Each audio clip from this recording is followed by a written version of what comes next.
In fact, there is already some protest which is happening. So there's a massive showdown against Prajwal, and women activists are staging a protest in Hassan. You can see visuals of the same. There is obviously a massive outrage, an outcry against Prajwal Revanna. Chorus for justice for his victims is rising, and now we have women who have come down on the streets. They are protesting against Prajwal Revanna. Neha is joining us live from this protest site. Neha, over to you. Take us through the type of outrage and anger which is existing on the streets of Karnataka against Prajwal Revanna. What are these activists demanding?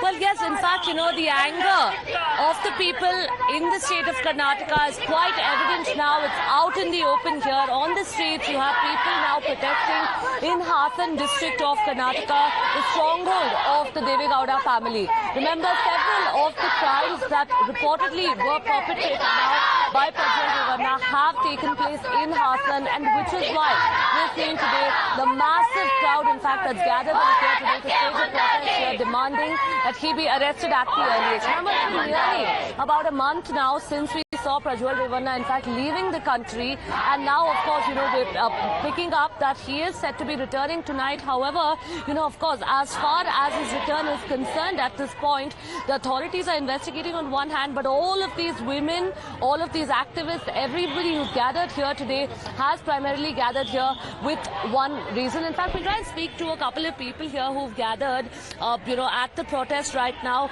Let's quickly get in a word here from someone who's gathered at the protest. Sir, hi. If I can just speak to you, we're trying to understand what are the demands of the protesters today. There's a lot of anger from the people on ground.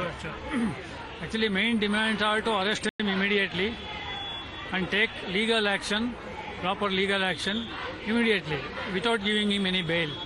It should be considered a non-bailable offence, and the victims have to be protected legally, personally, and also their families have to be protected by providing some counseling, personal counseling, medical counseling, and also legal counseling. And next one thing, whoever who have spread that message through pen drives, those people should be booked and they should be brought to legal action, and they should also be punished. And there should be no politics in this. We don't want any politics in this. It's not a political issue. Mainly it is about the woman, the womanhood, which is under attack and which is under danger. So that is being under attack.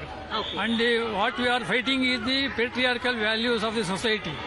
We have to overcome it. Okay. So this protest is mainly concentrated against the patriarchal value of the whole society, not only one family. Exactly. But, Right, Neha, and we heard all those voices. There are senior citizens, activists who are demanding justice for Prajwal's victims. Obviously, the country is incensed and outraged as to how a predator, a rape accused, managed to flee the country and seems to be coming back on his own terms, releasing his own video, coming back in a business class flight.